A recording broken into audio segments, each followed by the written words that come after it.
Hi everyone, Nova here from Brighter Outlook Counselling Service with this week's live stream Narcissistic Abuse Recovery Question, Answer and Support session. Thank you for joining me here tonight. It's wonderful to have you back again this week. For those of you who haven't tuned in for these live streams, welcome, and I hope you get lots and lots out of tonight and gain support from other victims and survivors who you will meet here tonight.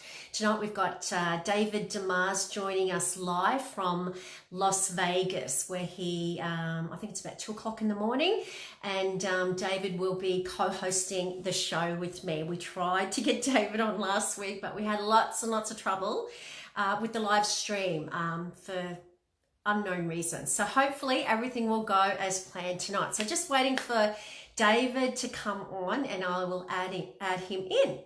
Okay, so already we've got a few people here. We've got Jules Keeley's here. Hi, Jules.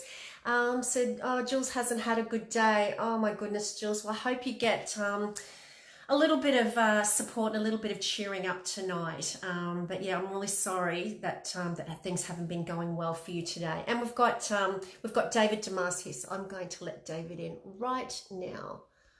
Okay, David. Hopefully this will all go to plan. And add.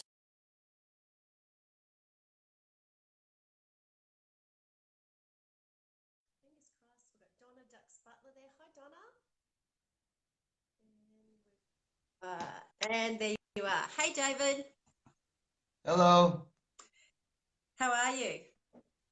I'm wonderful. Thank you. How are you? I'm good. How's the volume tonight? Can you hear me okay?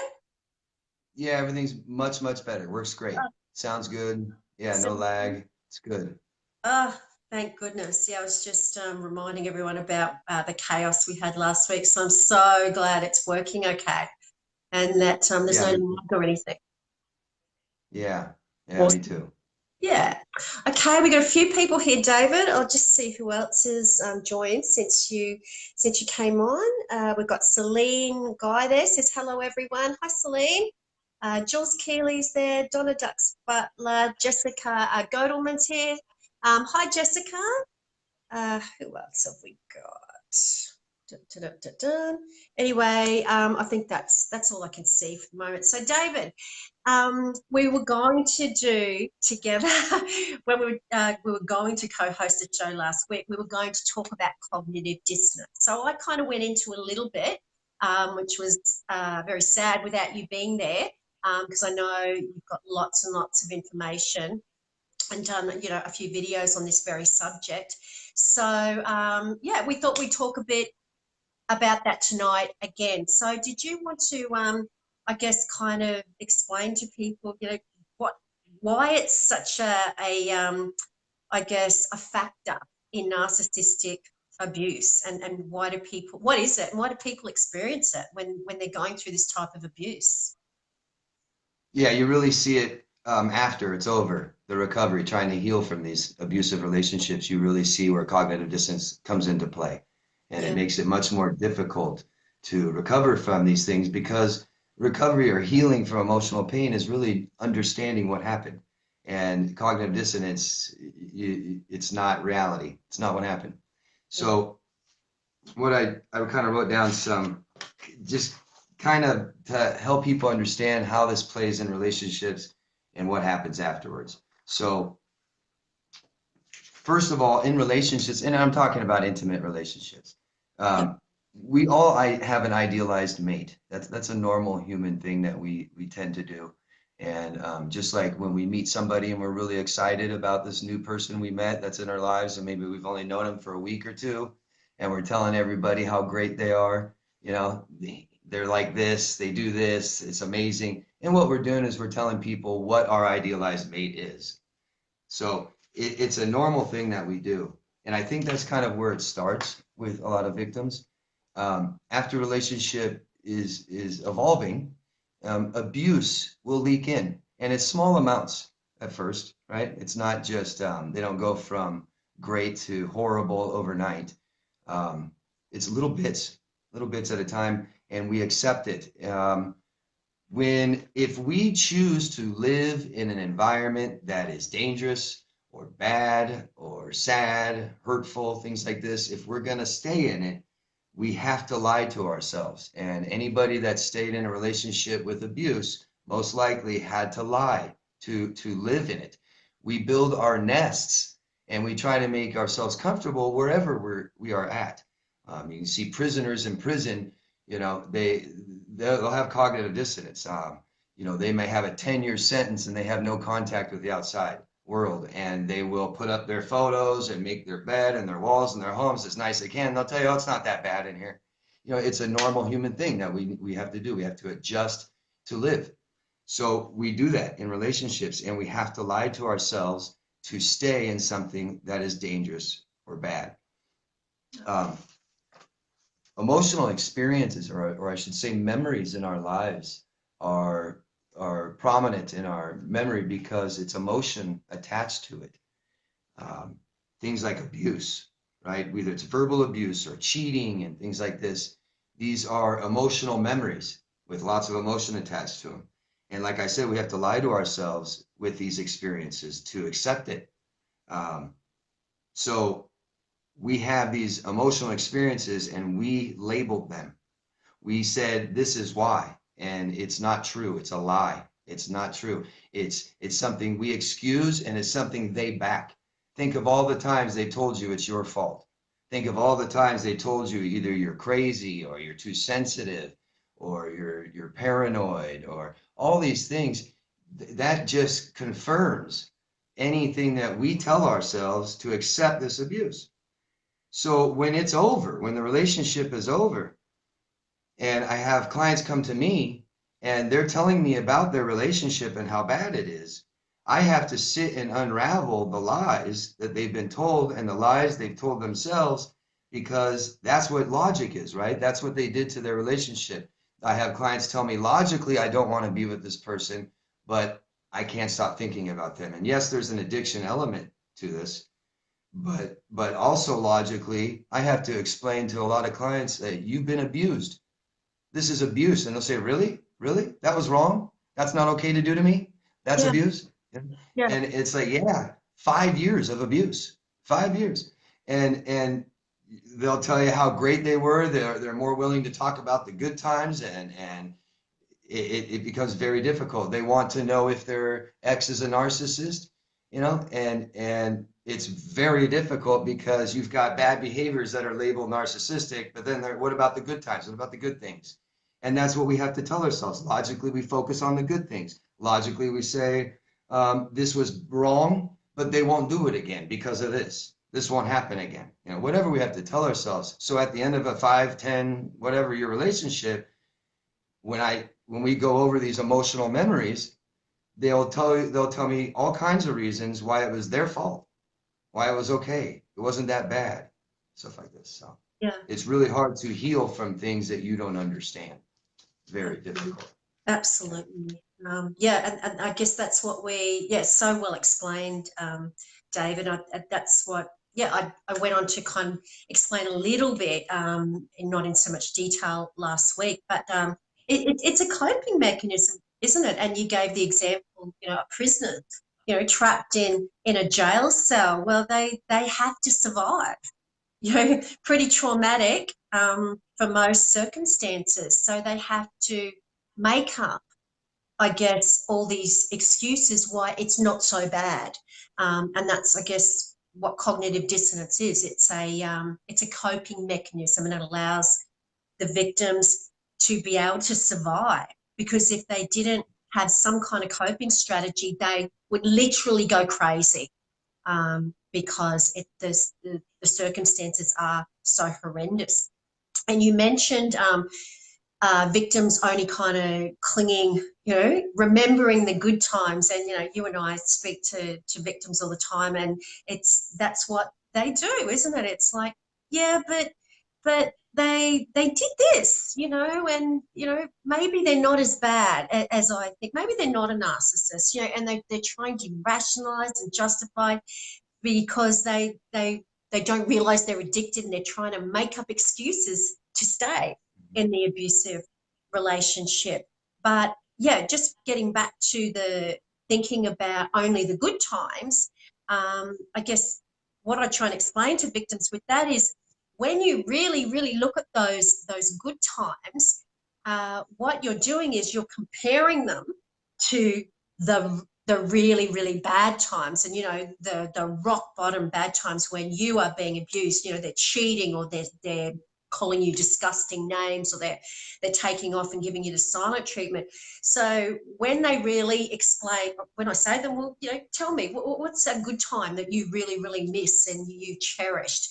And they'll explain what this good time was. And it only appears so good because they're comparing it to the bad times. So by contrast, these good times appear absolutely amazing. But to someone who, I guess, is looking from the outside in, you'd go, well, that's just an ordinary relationship.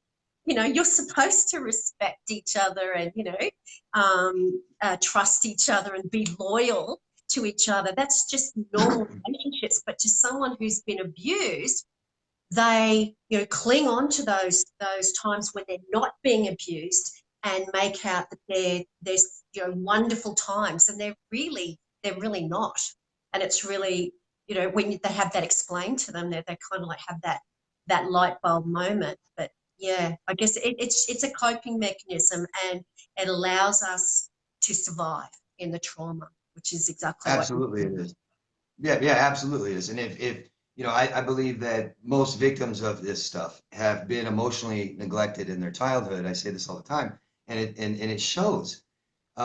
These emotional experiences that are traumatic, right?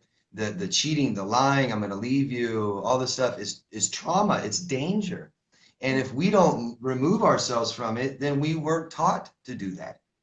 Our parents teach us to remove ourselves from danger by doing it. If we, even at 6 months old, if we're emotionally aroused and we're upset and we reach out to our parents, please help me regulate my emotion, and the parents don't do that, then we are taught to sit in danger, accept it. So what do? We build our nest, right? We get comfortable and make it as good as we can. So each time that we lie to ourselves, right, we're off a little bit on reality. We lie. Oh, it's our fault. They won't do it again. They didn't mean to. They were abused as a child. We keep lying to ourselves, and we're going to be off reality. By the time they come see me, they're like, David, it's like this. And I'm saying, no, it's like this. This is reality. They're like, no, this is. Yeah. Yeah, exactly.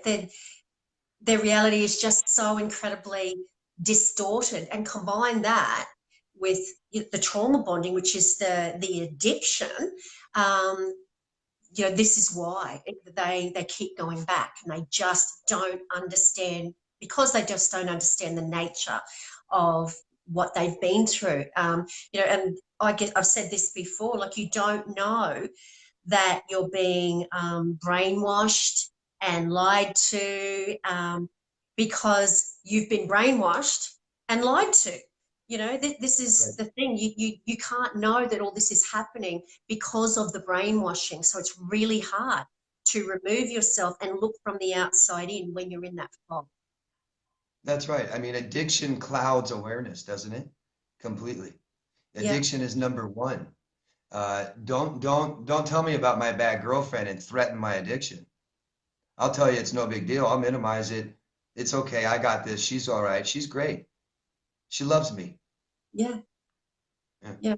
Exactly. And throw in all that shame, from previous trauma, previous childhood abuse, where you have been neglected, and you none of your needs were met. Sometimes just basic needs, like, unconditional love from the most important people in our life, our parents. Throw in that internal shame that we feel from that, and the trauma bond, and then the cognitive dissonance. And this is why people stay and find it so hard to to to stay gone. Sure. Emotional neglect makes us doubtful later in our lives. We doubt everything. We don't learn to process emotion correctly. So we have bad traumatic experiences. These are bad feelings. I'm going to ignore them. I'm not going to process them. I'm going to keep them there, right? Keep them away from me. So here we are. I have bad emotions I never processed. I tell myself a lie, or they tell me a lie that I accept, and that's what it was. But it stays open. We didn't process it. That's not the truth. And something I want to make very clear is ego-driven action by narcissists is always false. It's false. It's ego-driven. It's what they want to you to see. So if we've got psychopaths that donate time, charities, stuff like this. It's ego driven. So we chalk up these good experiences or these nice things they did for us, and they did it for themselves. It's false. We've got a Absolutely. complete false narrative of our relationship. We don't understand it. Absolutely. It's about everything. You've got to look at the intention and the motivation behind the behavior. Like the outcome can be the same as someone who's got really pure motives, as opposed to, the narcissist. The outcome can be the same where something, was I don't know, something was donated to charity, or they put in all these hours to help, the disadvantaged. So the outcome is the same, whereas people who were less fortunate were helped, but the intention and the motivation were very, very different, in that the non-disordered person who has empathy was doing it because they genuinely wanted to see these people, better themselves and help them, in their lives. Whereas the narcissist was looking around to see who was watching while they were doing it. It's about the motivation and the intention behind the action. That's right. That's right. And that's what we see, what they want us to see, and we accept it as truth, as gospel. Yeah, it's not. It's a lie. It's a lie. Absolutely. Yeah. So lots of things going on. Lots of things going on. You brought up shame. We don't process emotion. We weren't taught what to do in danger. We believe they're ego-driven actions, and so we're addicted. It's a mess. It's a mess when it's over. And that's why, guys, that's why it's so confusing. Yeah. And you have to get with someone who can untangle it and, I guess, de-brainwash you, so that you can step outside the fog and see what you endured in that trauma. And I guess that's what it really amounts to, is decoding everything that the narcissist did to you and the conditioning that you experienced. That's right. That's right. Because when we look back and we think about these things that feel bad, it's because it's not true. We don't understand it. All of it comes down to us being a bad person somehow, right? And that's not true. It's this relationship, and you weren't abused because you're a bad person. The relationship didn't fail because you're a bad person. You don't feel bad because you're a bad person, and that's what it all boils down to. That's what everybody feels like, thinks, believes. Yeah. Sad. Okay, David, we might start answering a few questions. We've got lots of people here, so lots of people have joined since we started. So let me just say a few highs. We've got Selena Guy there. Hi, Celine. We've got Carol Ann Ashley there. Hi, Carol. Rebecca Sargenson's there from New Zealand. Hi, Rebecca. Kirsty Anderson's there. Hi, Kirsty. Gemma Merritt. Hi, Gemma. Lynette St. Vincent Hanaway's there. Hi, Lynette.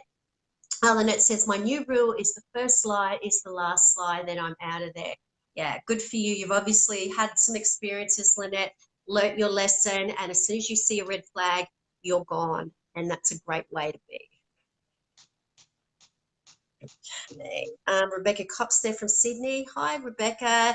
Jamini Pancania is there. Hi, Jamini. We've got Mort Dyke is there.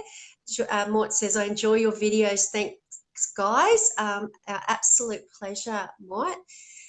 We've got Yahaya SJ there, says, hi from the Sunnybank area. I'm currently in this exact situation and still enduring abuse because of religious beliefs. I am slowly trying to break out from this mindset. Still enduring abuse because of religious beliefs. Yeah. It's often used as I guess a manipulative strategy, isn't it? The religious side of things, and there's a lot of people out there, using that to get their victims hooked, isn't there, David? Yeah, sure. Yeah, it keeps them linked together with ideas and people that we don't want to be associated with. And Yeah, it feel like you must feel forced to have someone in their life that's abusing them because of religion. yeah, But yeah, you come before even religion. You have to stop it. Yeah. yeah, absolutely. And I guess, because, we kind of associate people who are religious that, have good morals and are ethical. So I guess there's kind of like a bit of a double whammy there if there's a narcissist involved, because they would be using that to the maximum to manipulate their victims.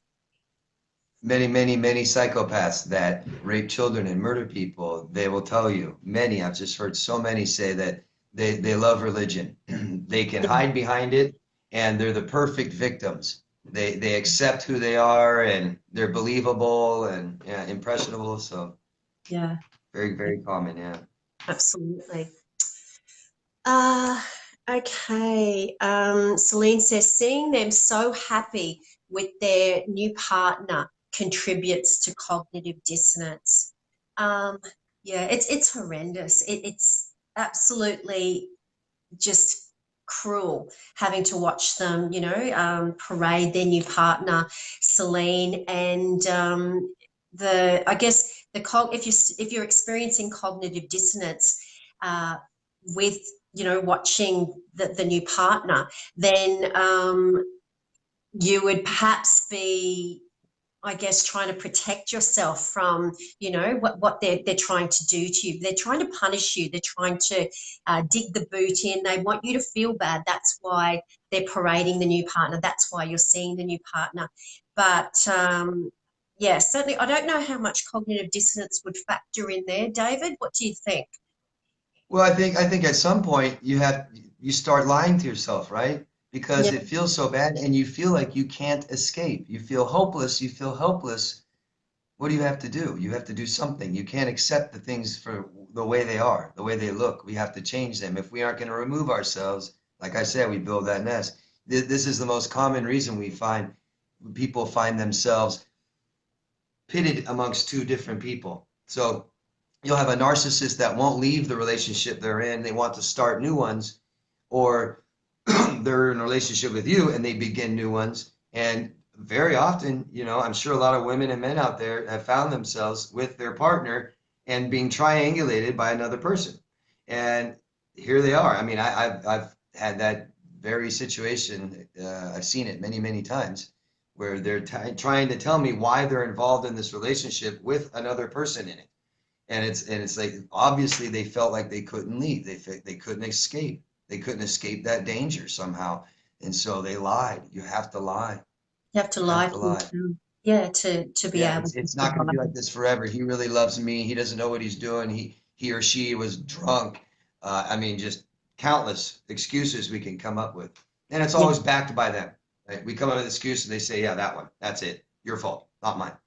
yeah, yeah, yeah, absolutely. Um, Okay, we got Jessica Holland there. Hi, Jessica. So sorry I'm late. Hey, guys. No problem, Jessica. Awesome to see you here again. Rebecca Kopp says, I keep a journal. When my brain tries to fool me, I look at my journal. And that's a really good idea, Rebecca. I tell people to journal all the time, and that really helps with uh, cognitive dissonance, doesn't it, David? Because it's not just a tangled up scrambled thoughts in your head. If we write it down, it's tangible, we can see it, we can read it. And if you put that abuse down on paper, and I urge people to do this all the time, you can go back and read it, you know, and if you're having second thoughts or you're doubting, you know, whether the abuse was that bad, if you're creating a journal, you can go back and read it. And often that's just enough to try and, I guess, break that, you know, that craving, I guess, or you know, dissipate that cognitive dissonance and bring you back to reality and let you know that, hey, yeah, they were extremely abusive and this is what I endured. So, yeah, I think everyone should keep a journal. It's a great way to make the abuse real so that you don't go into cognitive dissonance and make excuses for their abuse. That's right. Yeah, we're talking about cognition. So all of our senses, all the information we get needs to be accurate as possible for us to form our own opinions, right? Yeah, yeah, Yeah. that's right. So we're with people that are fake, ego-driven. Their actions are false. We are abused. There's danger. We lie to ourselves. Yeah. Cognition. That's why people must go through cognitive therapy. Yeah, Yeah. absolutely. And I guess I should explain, you know, what it means. Like cognitive dissonance is, cognitive means, you know, with thinking, the brain, the thought process, and dissonance means conflict. So, what cognitive dissonance is with, you know, thinking conflict, it's about having two conflicting thoughts. So you, on one hand, you're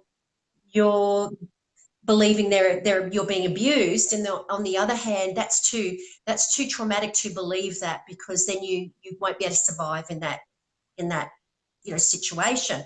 So as a coping mechanism, we, you know, our minds are very, very clever. It wants to protect us, so it gets rid of the horrific thought, which is I'm being abused, and sits with some kind of rationale, which is what David was talking about earlier. You know, oh, you know, they were abused as a child. You know, somehow it's my fault, and we just come up with all these rationalizations around how the abuse is not that bad. So that's what cognitive dissonance is. It's about having conflicting thoughts, and to be able to survive, we get rid of the painful thought, which is I am being abused, which is what our mind does for us to bring our body back to equilibrium. So we don't go crazy, essentially. Yeah. Yeah. Yeah. And thoughts control our behaviors, right? So inconsistent thoughts affects our choices big time. And that's why we say, oh no, I'm not going to leave a relationship where someone's cheating on me. I'm going to stay and compete with the other person and win and be better. Yeah. Yeah, absolutely. Not the right choice. Yeah. No, definitely not. If there's a choice between, you know, I often say that if there's a choice between you and someone else, tell them to pick the other person. You should never Yeah. be a choice. Yeah. Never be in that situation again. Okay, Jessica Goldwoman's there. Jessica says, had an old man come up to me yesterday to tell me that I circle around men to avoid them. Obviously, I'm doing it subconsciously. I circle around men to avoid them.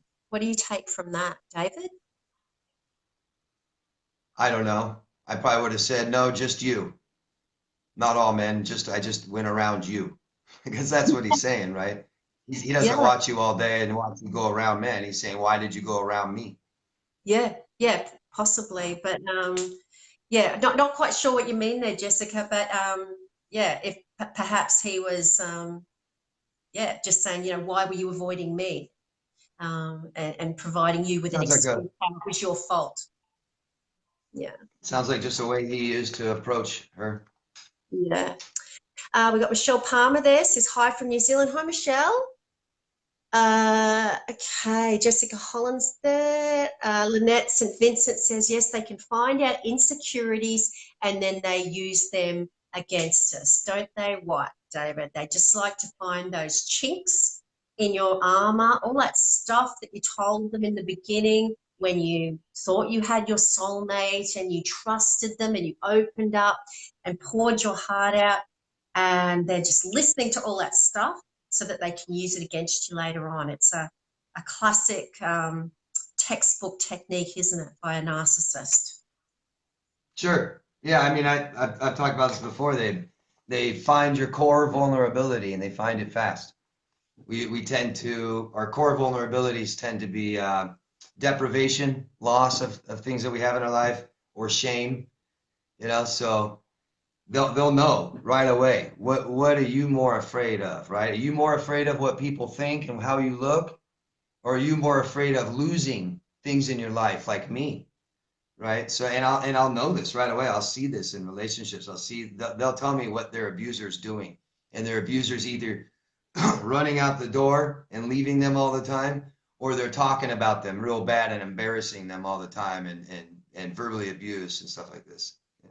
They'll know their core vulnerabilities sometimes even more than their victim will. Yeah, absolutely. Because it's what they do, isn't it?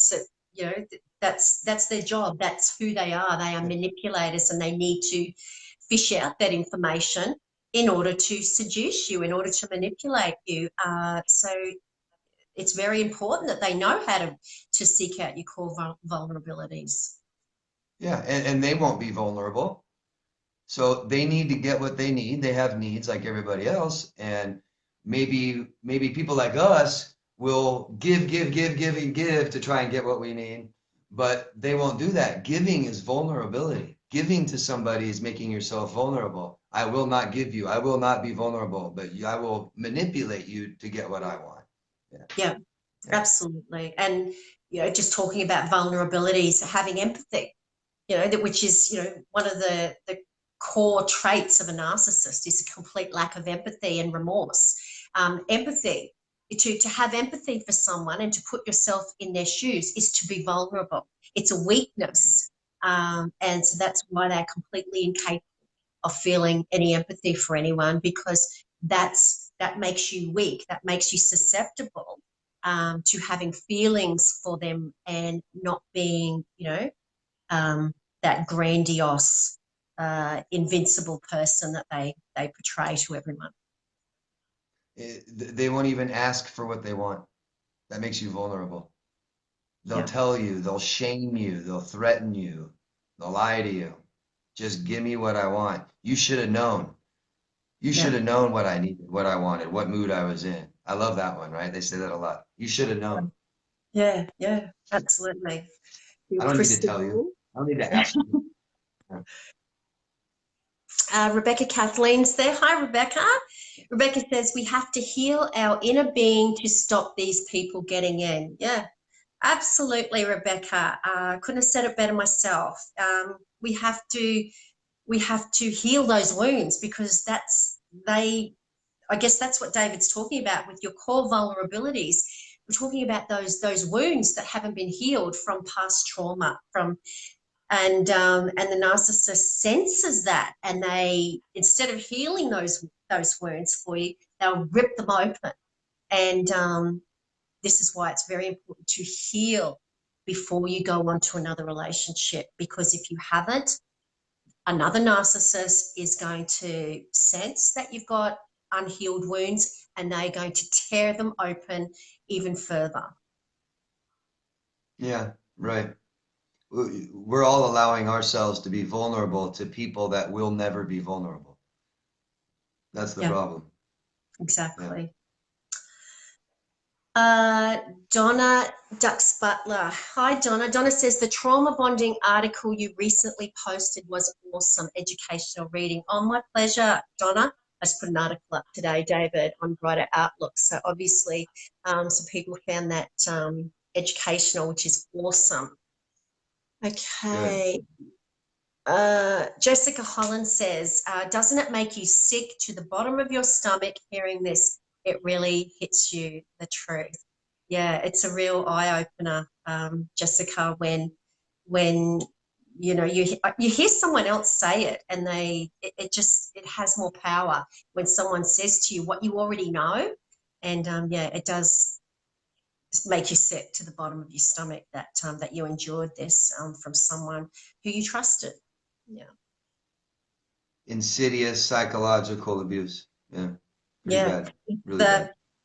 The someone said to me the other day, they described it, and I thought, wow, that is just such a great description of narcissistic abuse. They described it to me as the carbon monoxide of abuse. And I thought, what a great way to describe it, because it just seeps into your bloodstream, into every pore on your skin. And I just thought, yeah, that's a really good way of describing it.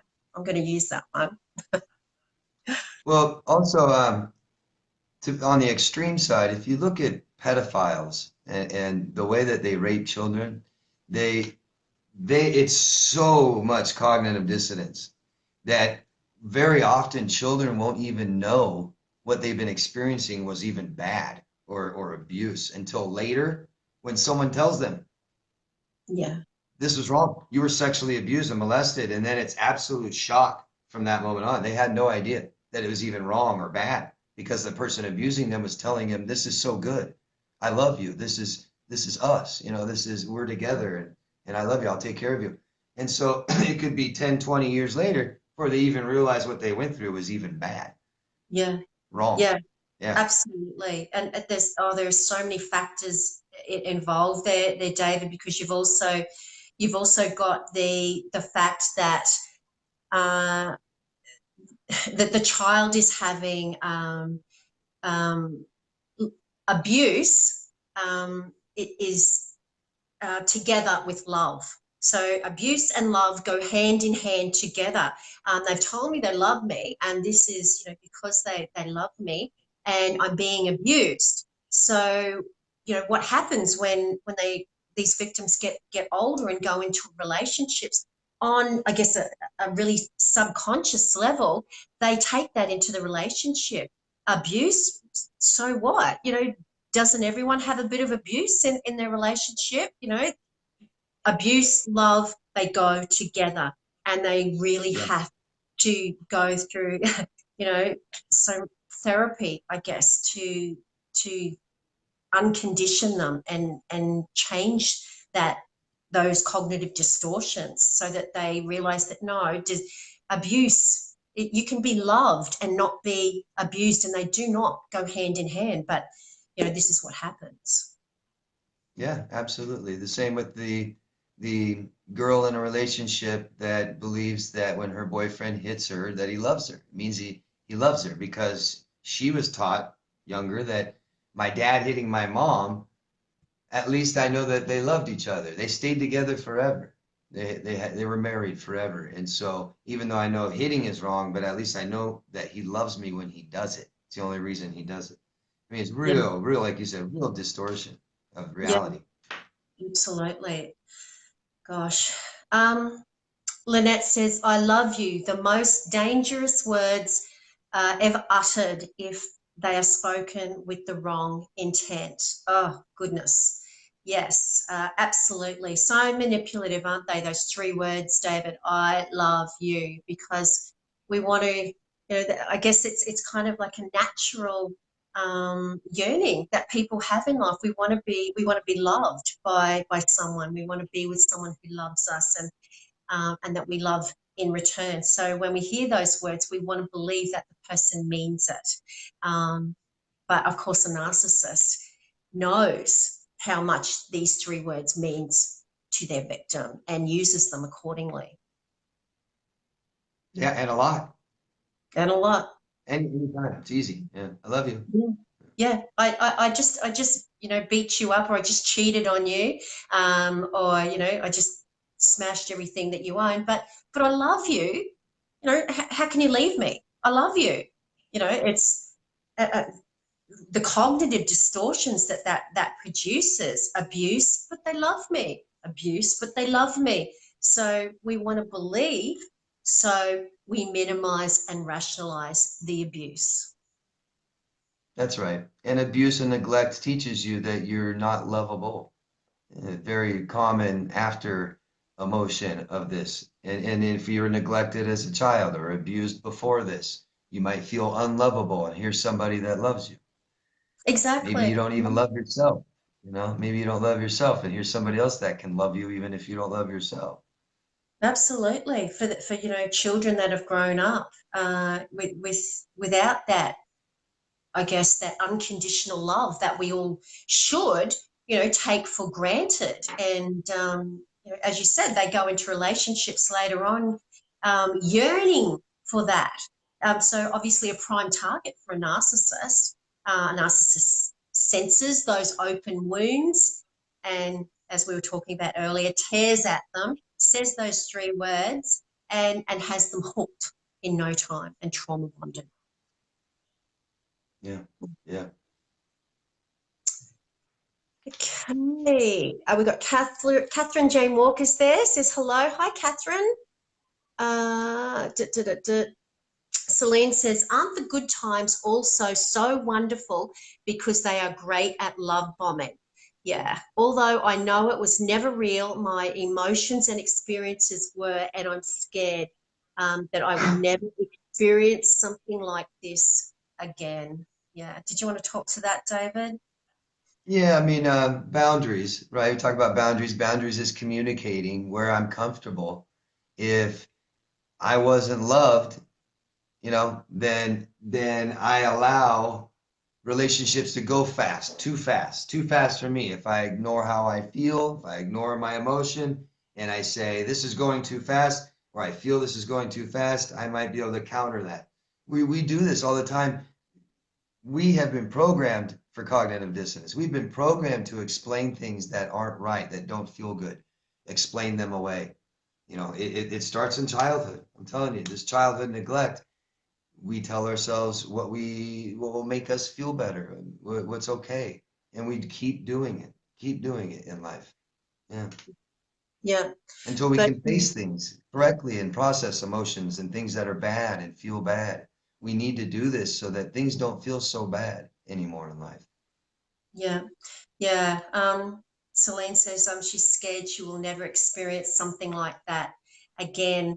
And I guess what you have to keep telling yourself, Celine, is that just keep reinforcing that it wasn't real because, and the reason you're so scared that you won't experience it again was because it felt so good and you were on the pink cloud, which is where they wanted you to be. But I guess you've also got to look at the fact, what are you comparing it to? What are you comparing those wonderful good times that happened in the love bombing? What are you comparing it to? Are you comparing it to neglect as a child when you didn't have any love? Are you comparing it to the devaluing stage in the relationship when it was really, really bad? So I guess that's another thing that we have to look at. Why was that love bombing so good? And really self-reflect on that. Why did we get hooked in so much with that love bombing? And of course, to keep reinforcing that fact that it was an illusion. It was designed to manipulate you. And you don't want to ever experience that again, Celine, because if you are love bombed again, you will be being manipulated again, because that's not normal. It's not normal to have someone come on that thick and heavy and fast at the start of a relationship. Yeah, and it shouldn't feel that great. It really shouldn't.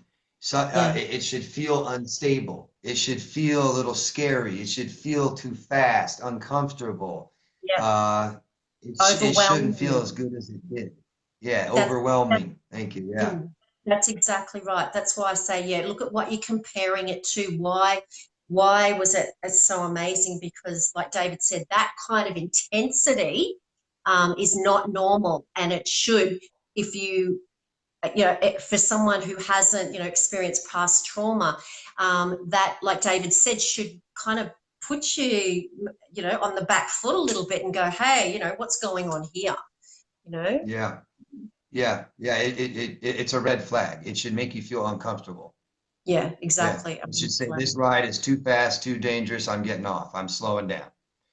Yeah, and we need to feel worthy enough to say these things, to do these things. And our self-worth has to be low if we're being abused by a narcissist. Absolutely, absolutely. If your self-worth is low, you are going to be so susceptible to that love bombing. And that's why it's just imperative that you do the work and heal those wounds before you get into another relationship. Yeah. Yeah, 20 years ago, these fast relationships felt good to me. I mean, I was like, ooh, wow. Now they scare the hell out of me. I wouldn't allow that at all. Yeah, me too. Don't. Yeah. Okay, we've got Jev Besson there, says hi. Hey, Jev. Nicole Marie's there, says hi. Hey, Nicole. Okay, we got Chelsea Henderson's there. Hey, Chelsea. Chelsea says, hi, guys. I can't find a peaceful place with them, and now they are getting worse and bring out my fears while my kids are around. The more I ignore, the more they want to punishment. How do I deal with, let me try and open your, how do I deal with that situation? Can't find a peaceful place with them. Obviously, you're having contact with them, Chelsea. I'm just trying to get my head around your question. And they're getting worse and bringing out my fears while my kids are around. The more I ignore them, the more they want to punish me. So I don't understand exactly your situation. But yeah, I just want to stress how important no contact is, because when we put that wall between us and the narcissist, we block them out and they don't have the ability to punish us as victims. So yeah, I really want you to make sure that you're trying to, or you are implementing no contact. Yeah.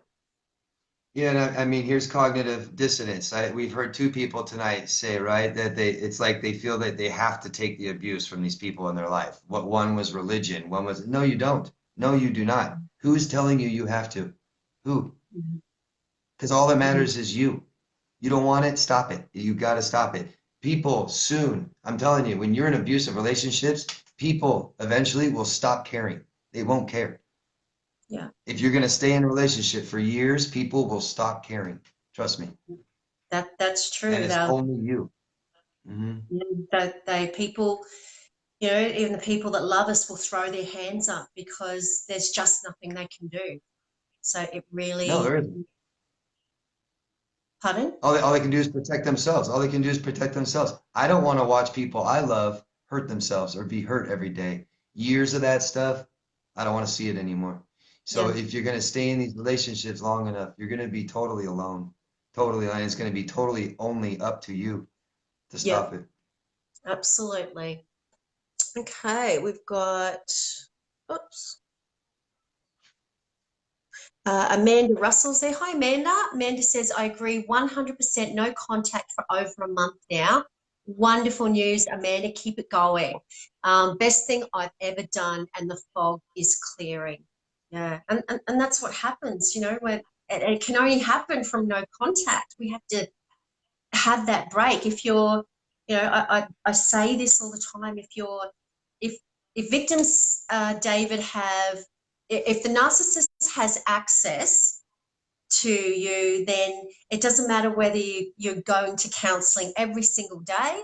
You can be going, you know, seeing the best psychiatrist in the world every single day. If your abuser still has access to you, you're not going to heal, because their ability to manipulate you outweighs 1,000-fold your ability to heal and rid yourself from your abuser from inside your head. You need to go no contact so you can step out of the fog and gain perspective.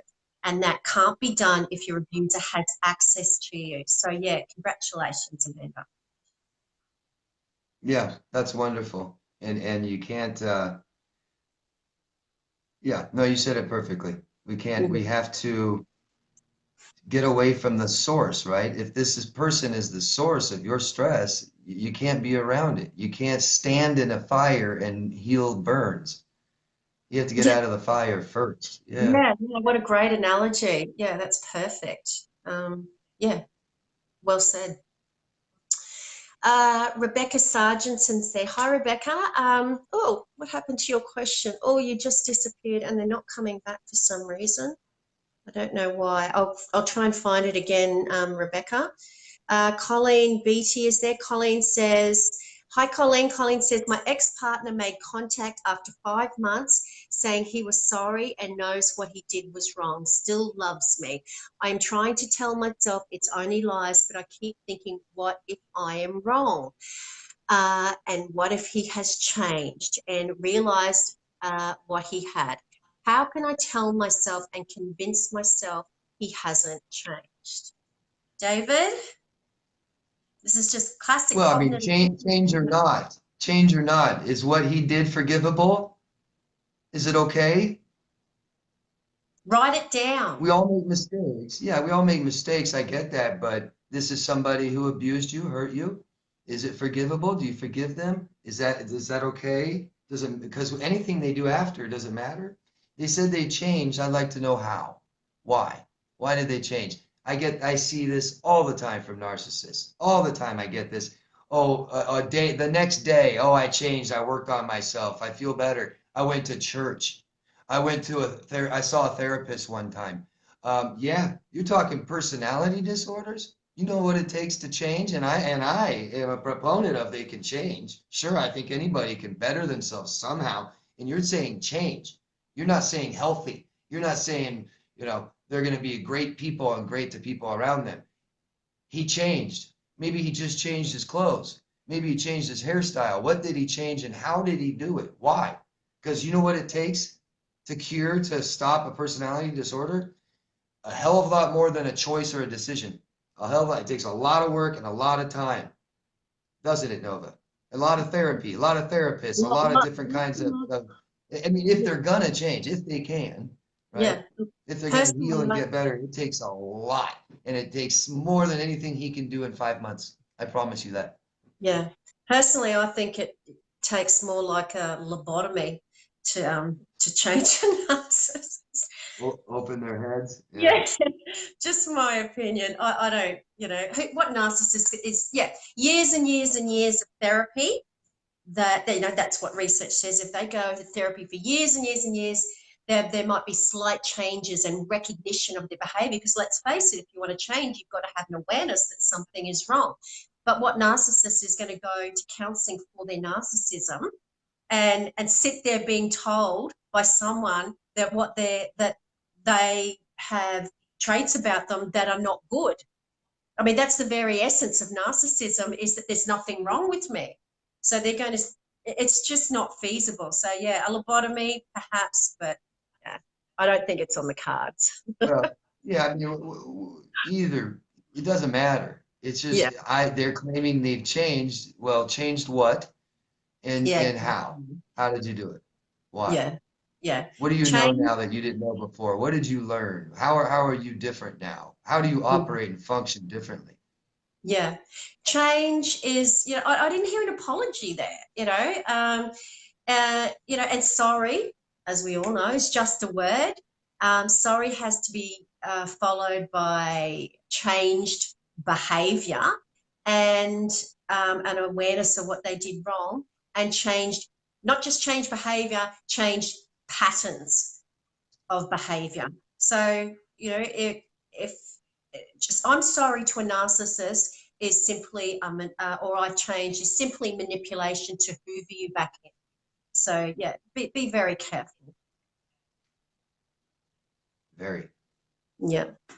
Oh, this is an interesting one. Jules Keeley David says, why is narcissism becoming like an epidemic?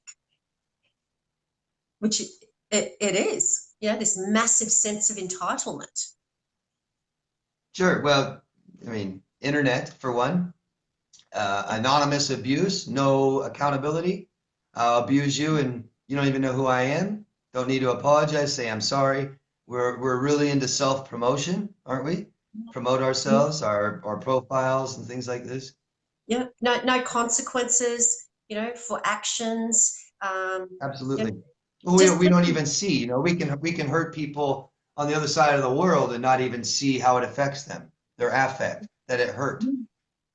Yeah, exactly. And, just look at your ability to sue someone, to take someone to court. It's like, the courts, the family court, especially court system, is just a playground for a narcissist, because They love suing people. They love the stage. It's all about that sense of entitlement. No consequences. You know, people are getting bail and probation for absolutely hideous crimes, and that they're repeat offenders. There's just no consequences. Kids are growing up with this massive sense of entitlement combined with no consequences. It's like, I want, I get, and I believe this is why, it is becoming an epidemic. Yeah, and most of all of this is socialization problems, isn't it? It's just communicating.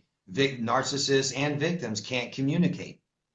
We are people that can't communicate very well. We can't communicate what we're afraid of and what we want and what we need. And that's a major, major problem. And it's happening because families growing up, we have single parent families that want to pursue careers, right? Very common. And we're able to do this today. But children may not be getting what they need. Period. Okay. See who else we got. We got Josie Marie says, hi Josie, says, if the narcissist has discarded you over and over, is it really up to you to end the cycle? Will the narcissist just keep coming back? It's always up to you, Josie. You're the only person who can do this. No one else is going to end that cycle for you. And yes, the narcissist may not come back straight away, as David and I have spoken about quite often, it could be 5, 10, 20 years down the track before they try and hoover you. But essentially they can't stand it. It's a narcissistic, you give them a narcissistic injury when you leave them because you wound their ego. So they can't stand to see you happy. They do not want to see you moving on. So they want to make sure that you, I guess in the harem, they want to make sure that they have access to you at all times. The only person who can break that is you. Yeah. They don't stop doing what they do. They don't stop doing it to other people because this is how they've learned to get what they need. It started in adolescence. These are thought patterns that are really hard to change. So I get this a lot, don't you? I get, will they abuse the other person, the person after me? I think they're nice to them and good to them. It's like, it's as if they have a choice, right? I'm going to be disordered today and I'm going to be healthy tomorrow. Yeah. No. That's how they operate. That's how they know to get what they need, period. That's what they're going to always do. They can try as hard as they want to be different, but it's not going to work. Absolutely. And I guess when victims say that, and we hear that all the time, are they going to do that to the same person that they look so happy? Look how happy they are with their new partner. And I guess that's another form of cognitive dissonance, because what you're doing is you're trying to make it all your fault. If they're really happy with them and they were so abusive to me, that means it must be my fault. So I'll just work really hard to try and make myself better. And, once again, it's just a cognitive distortion. It's not real. They will be exactly the same with the other partner. Yeah. Yeah. Well, once they learn about the term narcissistic personality disorder, they very commonly say, well, then I must be the narcissist. Must be me. Yeah. Because they've had that projected onto them. They've had that projected onto them the whole relationship. The problem is you, and everything that the narcissist is doing. If they're cheating, as we know, they'll accuse you of cheating. So, just look to what they say. Whatever they accuse you of, it's a confession to what they are actually doing, and it creates mass confusion in your mind. Yeah, to where you think you're the narcissist and they are not. Yeah. Caroline Ashley says, I wonder if I have overeducated myself on narcissistic abuse and therefore looking too hard in my current relationship that is looking for signs so I can run. Goodness. Yeah, I hear that a lot too, Carol. Did you want to respond to that, David? Yeah, this isn't about education. This is about your emotional experiences and how they feel to you. So this is hyper-vigilance. We look for danger everywhere when we're traumatized, and we have to be comfortable and healed from our past so that we don't keep looking for that danger everywhere. So if we have a traumatized, abusive relationship that we leave, and then we enter a new relationship and we start feeling this way, then that tells us that we aren't ready to date yet. You see Yeah. that? And so once we stay by ourselves for a little period of time, which I try to get everyone to do, then we can focus and concentrate on all the bad things and all the bad memories, and we must learn and understand them. This isn't about educating yourself about narcissists. It's about educating yourself about your relationship, about the events that happened, that took place, that made you feel bad, and the things that you don't understand. Once you Yeah. completely understand what happened, you don't need to worry about everyone else in the world doing it to you. Yeah, that's right. Yeah.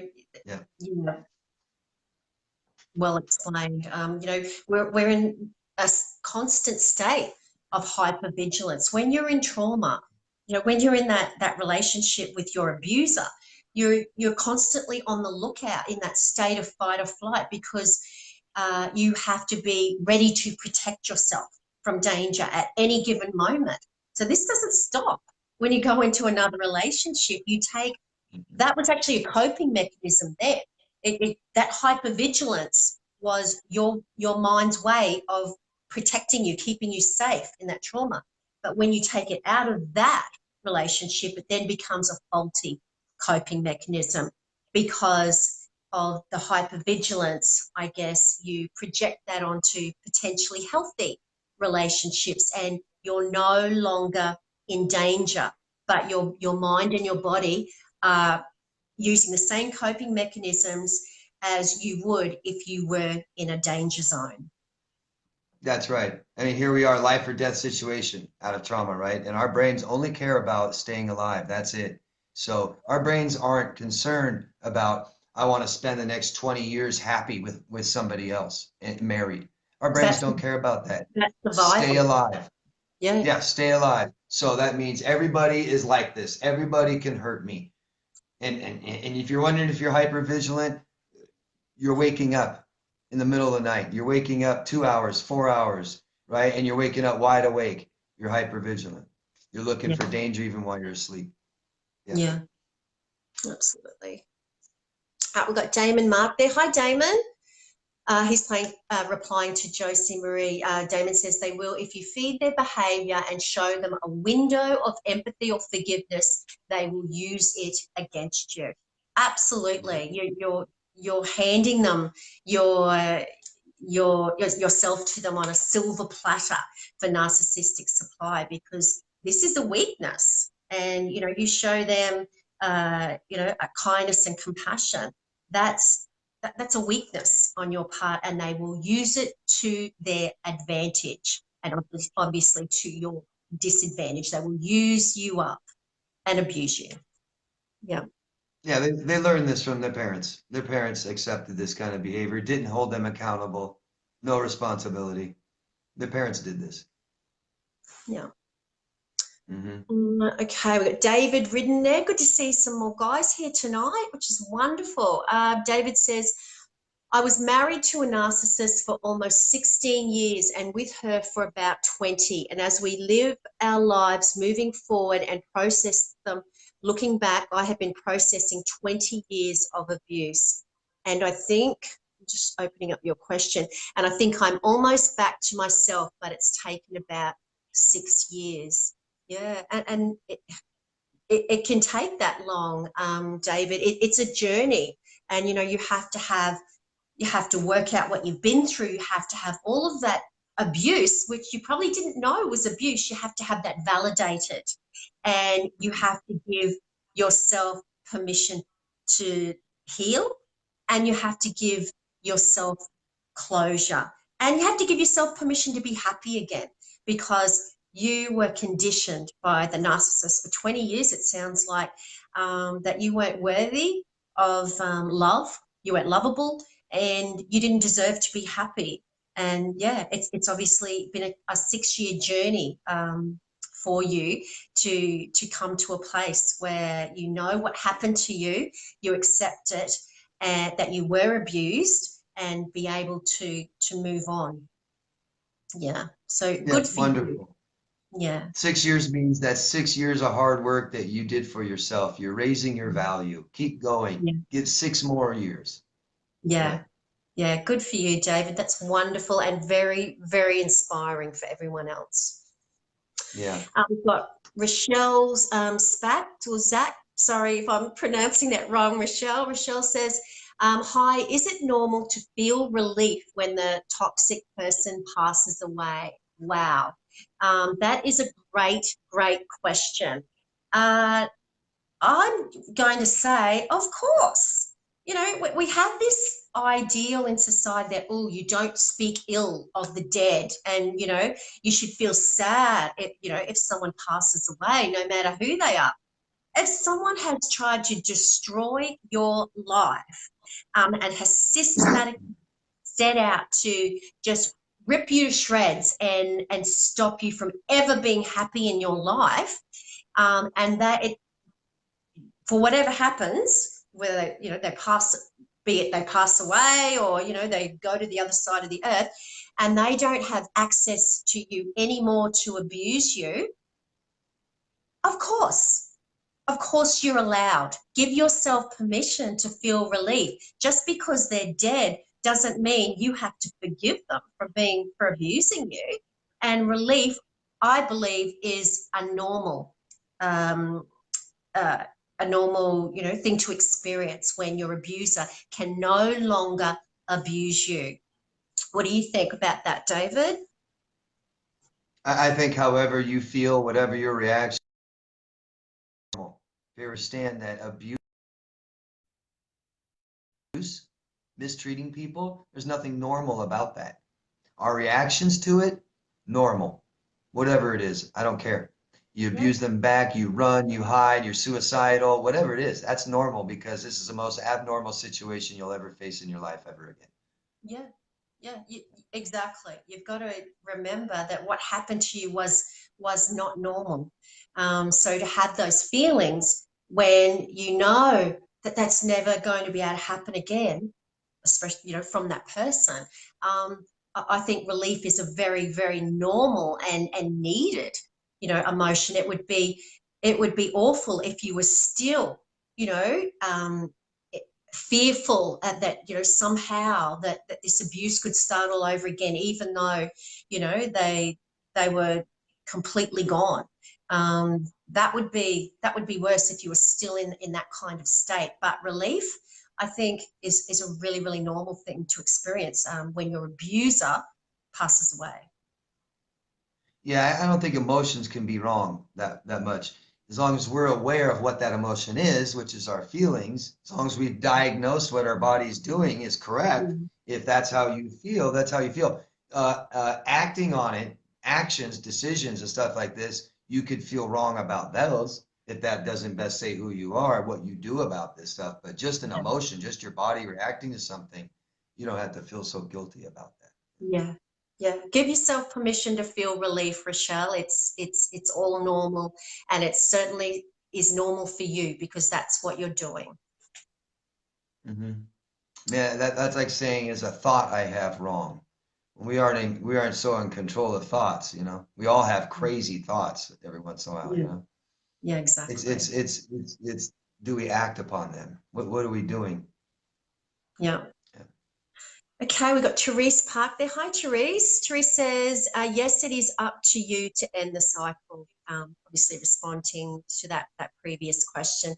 Yeah, no one else is going to do it for you. And it's going to be hard, but it has to be you that does it. You can't wait for the narcissist to do this for you because they always have ulterior motives.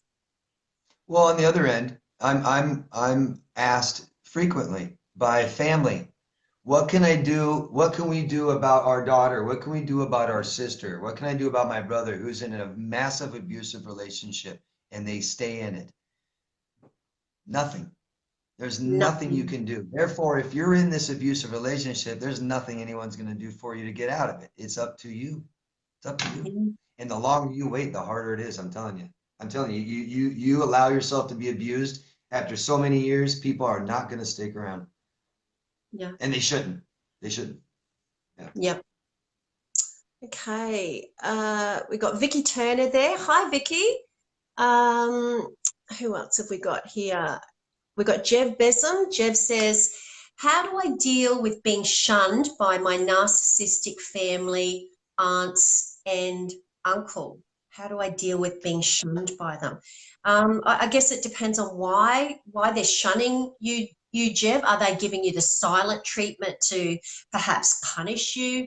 Are they narcissistic? I don't know. There's not very much information there, but certainly ask them. Ask them why they not talking to you, why they not showing you respect and staying away from you. But if you believe it's because they're giving you the silent treatment, and they are toxic, then I guess that's a different thing. Yeah. If somebody's hurting you and you can't make it stop, get away from them. Period. I don't care who it is. Your family's hurting you and you can't make it stop, get away from them. Go to therapy, figure this out and find out why. So you understand. Okay? I'm sorry, but we got to understand what's going on and why. Or you're left to believe it's your fault. I'm sure you have those inner feelings that I suck. I'm not good enough. They hate me because of this. We can't be around this. We cannot be exposed to this stuff. Nobody is impervious to this. Nobody. We can't be around it. If you can't Yeah, make it stop it by leaving. Yeah. You can go absolutely. back when you learn what was going on, and maybe you learn a way to communicate with them better. But if you can't communicate and make it stop, get away from them. Turn your back on them for now, temporary. Yeah. Okay, we got Michelle Renee Snyders to say hi, Michelle. We've got Emma James here. Hey, Emma. Emma says, what percentage or what chance does one have of a narcissist actually genuinely changing? David? Uh, Anyone can change. That's such a broad term, change. Change what? Yeah. Like I said earlier, their clothes, their hairstyle, change who they are, because that's what you're asking. Can Yeah. somebody change who they are? Can they change Sure, into I'm a not going to nice close that person? door. And I'm not going to close that door on anybody, but you want someone to change for you. Does that make sense? You want them to be like this, and they don't want to be. So why would they be? You see Yeah. the advantage for you, they don't see the advantage for them. Does that Yeah. make sense? How does that make sense? Yeah. So Definitely, we mate. all want them to change, but they don't want to. They don't think So there's why would anything they? wrong. Yeah. Change into what? Change into, ask yourself that, answer that. Change into what? Mm. Yeah. Change into someone who's not abusive. Well, they don't Someone who think they're really loves abusive. them. Yeah, Yeah. someone who really loves them, who won't hurt them, who won't cheat on them, who won't lie to them. Go find someone that's like that. Start Yeah. dating people who are like that and not people who aren't like that. You're having trouble figuring out the difference, work on yourself. I'm serious, work on yourself so that these kinds of morals are principle in everything you do. You'll start detecting this in other people. You'll see that people are just saying this and they aren't doing it. Yeah. Yeah. Okay. Vicky says we all have wounds, just not everyone goes after someone to exploit them. Yeah, absolutely right, Vicky. And why would you want to do that? And that's what's so, it's so abusive about the narcissist, is that they actually do exploit that. They seek out, they hone in on your wounds, and they rip them open to their own advantage. They want to expose all your wounds and exploit them. Um, Yeah. but that this is the difference between someone like you and I and David, who's not disordered and has empathy and remorse and a normal range of emotions. you wouldn't even think of doing that. You know, we want to make the people in our life feel secure and loved and special. You don't go out, you don't set out to make your partner or your loved ones feel insecure and unlovable. But that's exactly what the narcissist does. Yeah, I mean, just total lack of awareness, right? That's all the lacking empathy is. It's just complete lack of awareness. I don't realize I'm hurting people that much. I know Yeah, they don't care, but they don't even realize it. I mean, they know that what they're doing hurts, but they don't understand. They don't know how bad, they're emotionally undeveloped. They don't get it. Even though it happened to them, they can't apply it to other people. They're in a total narcissistic world where everything evolves around them, and they don't care who people are. You're just characters in their world, personal, physical things like objects. They don't care who you are, what yeah, you have, what you do. That's it. yeah.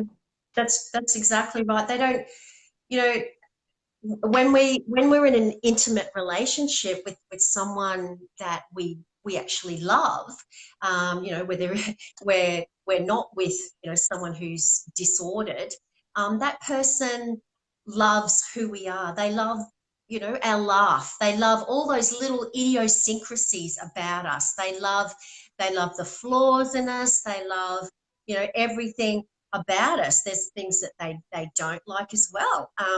But they love us as a whole and they want us to feel secure. The narcissist uh, loves nothing about us, that we are, I guess, an object to gratify their ego, to satiate their ego, and that is all you are to a narcissist. That's right. That's it. That's the narcissistic world. It evolves around them. You're just in it, not your world. Yeah. Yeah. Okay, we've got Sam Woodmore there. Hi, Sam. Sam says, Knights in shining armour have never seen a day of battle. They're the ones who send everyone else in to do the dirty work. Yes, that's absolutely right. Disney does nothing. Oops, Disney does nothing but rip off other people's movies and then normalizes it. I'm not sure where you're going with that. Normalizes abusive behavior. Elsa from Frozen in the original series is actually the villain, for example. So yeah, I totally agree with you on Disney's BS and Hollywood in general. Okay, I'm not sure where you're going with that, Sam Woodward, but you're replying to Rebecca Cox, so obviously, yeah, we're a bit out of the loop with that one. But thanks for joining us anyway, Sam. We've got Amanda Russell there, says, all I do is sit here and strongly nod my head to everything you guys say. Yeah, so obviously this is all, everything we're talking about with cognitive dissonance is resonating with you, Amanda Russell, Amanda, and you're having those kind of aha moments, which is awesome. Ruby Tuesday is here, says, you guys are so enlightening. Oh, our absolute pleasure. Ruby, I'm glad you're finding it educational. What else is here? I need to apologise, guys, for all those questions that we don't get round to. Yeah, just too many to answer all in one night. But as I always say, great excuse to come back next week. We've got Kelly Dorrington that is there, says, I'm a year, no contact, but still struggle. Yeah, and that can happen. Did you want to respond to Kelly, David? Yeah, I love these kind of comments because there's so much more to recovery than time, than just feeling better, than just waiting. There's so much more to learn. This experience happened because there's something we failed to learn in our childhood. That's my strong, strong belief. And I know this. I've seen this because after I help people that are in these relationships, I teach them what they didn't learn. And I know it, they aren't going to do it again. They know that. So there's so much more to this than just staying no contact or just making myself feel better. Because if you don't learn from this biggest experience in your life, or maybe one of the biggest, if you don't learn everything you can from this, you will repeat it. I promise. You'll repeat it. And you can wait 5 years, 10 years till you feel better, or just stay single, but you will repeat it. These are major relationship and socialization issues. We need to fix them. There are things to fix and not just heal from the pain. Yeah. Yeah. So why in a year, you know, this stuff takes a while. Um, it could take a very long time, and you're going to take however long it takes, however long is necessary. Give yourself another year, another year. But working with somebody through this process is so advantageous. There's just, I couldn't even stop telling you all the advantages from working with a professional rather than telling a friend or a family member or just writing or just keeping it bottled up. We've got to express our emotions. We've got to fully understand what happened. We've got to start seeing the whole picture of our life so we realize why this happened. This happened because I didn't know this. I didn't learn this. I don't do this for myself, right? So we need somebody to teach us that. These are things that if we don't learn in our childhood, they could be harder to learn in adulthood. So we Yeah. need somebody experienced, someone qualified, someone that holds you accountable and says, "What did you do this week? You know, did you contact them again? Why? How did that feel?" Real cognition, real awareness, real consciousness. There's Yeah. so much to learn from this, so much to learn. And if all we're doing is just waiting till we feel better, most likely we'll do it again eventually. Yeah. And Yeah. even with friends or family or bosses or coworkers, we'll let them do stuff to us. We don't Yeah. understand, can't communicate very well. Yeah. Yeah. I can't stress that enough, that the healing is not going to fall into your lap. You have to make a commitment to it. Just like we were talking about the addiction being the number one priority in your life. When you're addicted to something, that is your number one priority in life. It comes above everything else. Well, just the same as that was your number one priority in your life, breaking away and healing from that addiction needs to be your number one priority. It is not going to fall into your lap. You have to make a conscious decision to go, I'm doing this, and this is how I'm going to do it, and come up with those strategies. Yeah, if you Which, really want to succeed at anything in life, make it top priority number one and focus on it all the time and never let anything or anybody distract you away from it, and you will succeed. I promise. it can't be number two. It can't be number two. Ask any, heroin addict if they, when they were trying to desperately to kick the habit, if they just went, oh well, I'll think about how to do that, tomorrow. I'm too tired to think about that today. No, they had to consume themselves with breaking that addiction and healing, so that it wouldn't happen again. And that's the same emphasis you have to place on healing from this abuse and this addiction. Yeah. It has to be number I know, one. I know addicts. Yeah, we all have met addicts, ex-addicts. They could stay clean for 20 years and they'll let you know they're an ex-addict within the first 5 minutes you meet them. That's how important it is. That's how committed they are. That's how a Yeah, major part of their life it is. And this should be too. It better be. It better be. yeah, Biggest, worst experience in your life better be pretty important. We can't ignore this. And yeah, it's no big deal. Minimize it, not yeah, learn. Because I told you our brains only care about staying alive. So very common after this experience, stay away from people.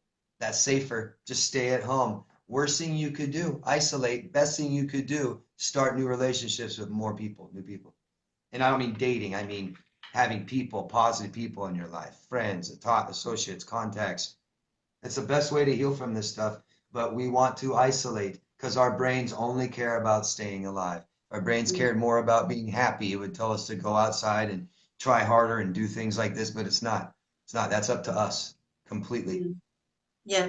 Hmm. Or, I've heard of many victims kind of go the opposite way, David, in that, because they haven't healed, they jump, straight into another relationship. Or this person's different. They're going to be, so much different to the last person.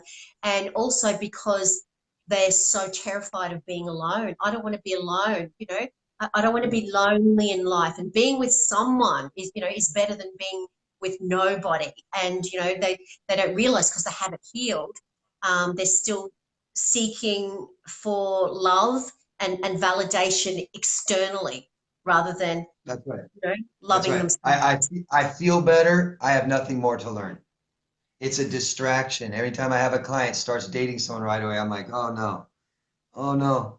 And Yes, it's just we don't talk about anything else except that relationship now. Nothing. yes, All their progress stops. It's just about the other person until it falls apart. And then they go, oh my gosh. And I say, I know you got a little distracted there. Let's go yeah, back to the work and way what we're doing. Yeah, yeah, you're not gonna you're not gonna successfully heal from relationships while you're in them. yeah, It's hard, if not yeah, impossible. yeah, absolutely.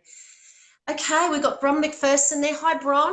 Bron says, how is no contact possible when it's your parents, narc father, and your siblings are therefore involved?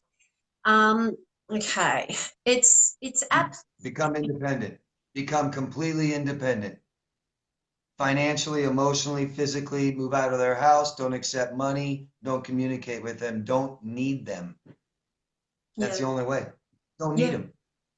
No one has the right, Bron, to abuse you. It doesn't matter if they're, we say this all the time, if they're your father, your mother, your child, a brother, a sister. If someone is abusing you, if someone is bullying you, if someone is making you feel horrible about yourself, it doesn't matter who they are. You have no obligation or obligation to your abuser.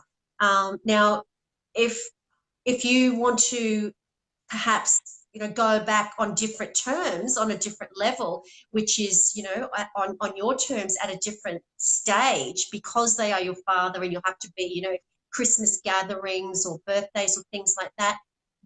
Do your healing and work out what you've been through and what is actually going on. What's the dynamics of this relationship? Do that first. Go no contact. But yeah, as David said, make sure that you're completely independent of them, because if you are in any way um, beholden to them, then they are able to manipulate you, and that's what you don't want. You have to be completely on your own and not dependent on them in any way. Otherwise, it's impossible. It's impossible to really rid yourself of the manipulations. That's right. Let's step out of this so we have a better perspective of what's going on. Let's look at it from the outside. If you don't know how to make it stop, I say this all the time. If someone's hurting you and you don't know how to make it stop, you get away from them. We have to. What else are you gonna do? You can't communicate to them to make it stop. They won't stop. Get away from them. And all this can be temporary. You may be able to still have relationships with family. I know how important that is to people. There's no reason why you can't maybe in the future, but change who you are, change how you respond to them. So we work on ourselves, right? And we build up our confidence by good experiences, not by bad ones with them. We stop the bad experiences. Let's give ourselves good experiences to raise our confidence, start learning how to raise our self-worth and value, communicating with people correctly. You will be able to go back to your family and maybe have some kind of relationship with them. And Yeah. they'll see you've On your changed. own terms. Yeah. Yeah, right. That's right. Okay, we might just answer a couple more, David, and then wrap it up for the night. We've got Millie Smith Yeah. there. Hi, Millie. Millie says, how do I get over that he moved in with another woman only 12 months after we broke up? I feel angry that he is happy while I'm lonely and so scarred, yet I miss him. It's not fair. How do I get over, just open your question up, how do I get over this and move on myself? David, did you want to respond to that? Yeah, hire help, big time. So because there's things that you're not understanding. If you miss him, what do you miss about him? Right? It can't just be the good. He's did good things, made you feel good, and then he makes you feel bad. We're lying to ourselves, big time, big time, big time. I don't know if you said you love him, you miss him, right? She's, These, she's and you also angry. said that, She's angry that he's happy with someone else while she's so lonely and so scarred or so scared, I think. and she said that he's really happy. How do you know that? I mean, we're really lying to ourselves here. How do you know he's happy? And how do you know that he's with someone 12 months later? How do you know these things? Are you Yeah. looking at his Facebook? We can't do that. We can't do that. And you're looking at Facebook and looking at him smile and you say, oh, he's happy. He's with somebody else. And if he can be with somebody else, I must be the problem. So you're not getting any outside perspective, I can tell. You're trying to do all of this in your own head, Yeah. and you've been lying to yourself for however long this relationship lasted. So maybe 2 years, 4 years of lies. And Yeah. that's your logic. That's your logic. That's what you're resorting back to. And all of it is not true. It's all not true. It's not consistent with reality. I can tell you that. Yeah. Yeah. So hire help, work with somebody, have somebody on your team rooting for you, listening to you, explaining to you, instead of you using your time focusing on what he is doing now. Yeah. Yeah. You're seeing what he wants you to see. That they're not going to put up, pictures that aren't, filled with smiles and with their arm, all over the new target, because that wouldn't hurt you. When they get with the new target, the narcissistic supply they get from you out of your pain and the hurt that they inflict upon you is more potent than the positive energy they're getting from the new target. They love the fact that you're watching them. They love the fact that you're writhing in pain. They love that you're watching all those happy snaps. So it's very intentional that they're portraying themselves in that way. And it's just an illusion. It's the same thing that happened to you. And you have to give yourself closure, because you're clearly not going to get it from them or anyone else. And that closure is not going to fall into your lap. You have to give yourself closure, and support is the best way to do that.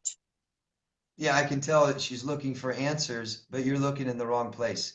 You're looking at him and what he's doing. All his actions are ego driven if he's a narcissist, and it means they're not true. They're not real. It's not who he is. He doesn't know who he is. Who we are is our morals become principle in our lives. And if he abuses people, he doesn't have morals. He doesn't know who he is. So I'm going to project who I am. Ego. What do I look like? I'm going to put pictures of me. Look, I have a girlfriend. I'm a boyfriend. I am happy. Look, see? And that's how they fool themselves. That's it. They're delusional creatures. Don't Yeah. buy into the delusion. Don't do it. Yeah. Okay, we might just answer one more before we wrap it up. Just see who else is here. We've got Inga Schaefer there. Hi, Inga. Who have I said hello to? We've got last one for the night, guys. So sorry for those of you who we've missed, but please come back next week. And you can still continue to talk to each other and support each other. But like to finish the night off with a question from Erin Nymoen. Hi, Erin. Thanks for joining us. Erin says, can narcissists ever truly love their children? David, the actions don't match the words. Well, I mean, this is a all or not all question, right? So can a single narcissist ever love their children? Sure, I guess. Too hard to answer, right? I can't speak for millions of people. Yeah. If you're questioning this, there's something wrong, right? If he just says I love them but shows that he's not, and which is what we're seeing, right? If he says I love them and shows he loves them, you wouldn't be asking this question, right? So ask yourself what love is. Find out what love is to you, because I believe love is much more than just a feeling, an emotion, a statement. We want action. We want action, and action better match words, right? I love you, and I show it. If you're asking this question, he doesn't show it. Yeah. And isn't that all that matters? Yeah. I think that's a great way to answer that question. I guess I'll add to that, Erin, that they love their children the same way they love you. Yeah, that's perfect because we're talking about perception. It's subjective. It's right. If I have strong emotion for something, who are you to tell me that's not love? Yeah. If I believe I love somebody, I'm going to tell you I love them. Is that the kind of love you want? Yeah. Right? You want to be Yeah. loved that way? You don't like the way that he loves you? You know what I mean? Yeah. So if you Yeah, look at because it, you'll find narcissists. Narcissists will say, "Yeah, I love the way I know how." What? It's like someone telling you, you don't love somebody. How can you can't do that. yeah, they, they, Yeah. they, I guess let's take love out of the equation because love is just a word, okay? We put love into actions. Actions express our love. Love is just a word. So are the actions showing that they, truly have empathy and unconditional support and compassion and kindness and those kinds of things for their children? Clearly not from a narcissist, and that's what I mean by they love their children the same way they love you. And as we know, they love you the same way they love their toaster or they love their washing machine or their brand spanking new shiny car. It's, we're objectified to a Yeah, my narcissist. first car was a '69 Mustang. I loved it. Love that car. Yeah. Yeah, but I bet you when it broke down and it wasn't running so flash, you just went and got a new one, David. How I didn't loyal are love that car. you? I didn't love that car very much anymore. When the paint faded and it didn't start, and it was sitting on the side of the road for a couple months and collected dirt, I didn't love it very much anymore. You went and traded When it the in, chips didn't are you? down, when the chips are down, I'm gone. I sell it. I trade it in. Yeah, yeah. But you might come back, and give it a run every now and then just to, I don't know, just for It's old still time's sake. fast. It still starts and it's still fast. Go 100 miles an hour once in a while. Go check it out. It's fun. Yeah. So sounds very familiar. Yeah, I bet. Mm. I'm sorry. Yeah. Okay. No one wants to be compared to an appliance, Yeah. an But object. it's But horrible. you aren't just compared. You were treated as one. You were Yeah. treated as one. Absolutely. Okay, well, we might wrap it up, David, and call it a night. So, yeah, thank you for joining us. It's so wonderful to have you back after last week with all the dramas we had with the live feed. Yeah, tonight was amazing. Yeah, and love it when you co-host the show. Guys, all my followers, please follow David's YouTube channel where you'll get lots and lots of information. David puts out weekly videos, and just look for Damar's coaching and subscribe to his channel. David's here every second Tuesday night, and we absolutely love having him here to co-host the show because he's such a wealth of knowledge. And yeah, so thank you so much for tonight, David. Awesome to have you here. Thank you so much, Nova. Great to be here, and thank you everybody else for supporting and watching. Everybody, my viewers, Nova's viewers, please try to realize that the work that we're doing is simply to help people. And it's something that reaches people that may not know about this information. If we can save someone's life, if we can end abuse, things like this, that's wonderful. All you guys have to do is just support us, push a few numbers, please, and subscribe to our channel, stuff like that, okay? Yeah, Really helps. and Thank you. share. And That's share. another way, yeah, that you can help David and I to spread awareness and possibly help other people is to share. There's, I guess, social media is just the best way to spread awareness Yeah, about this type yeah, of it is. abuse. You guys will come across groups and other comments where people have questions about what we talked about tonight. If you could share this video with them, that will help them. Yeah, yeah, absolutely. Okay, David. Well, thank you for staying up till 2 o'clock in the morning to Four. join us 4 in live. the morning. Is it 4 o'clock in the 4 in the morning morning. now? It's almost 4. Yeah. Oh my goodness. And I love it. Look, a Yeah. double thank you. You can go to bed now, you poor thing. Thank you. I love doing this. Yeah. Wouldn't give it up. Yeah. Well, yeah, I love having you here, so thank you. And yeah, one day I keep asking him, but hopefully one day he'll make the trip to Oz here, and we can do Oh, it yeah. together live. That would be terrific. I look Would be, forward to that. yeah, me too. Okay, David, go and have some sleep, and I'll talk to you very soon. Okay. Thank you. Good night, Australia. Bye. Thanks. Thanks, David. Bye. Bye-bye. Bye.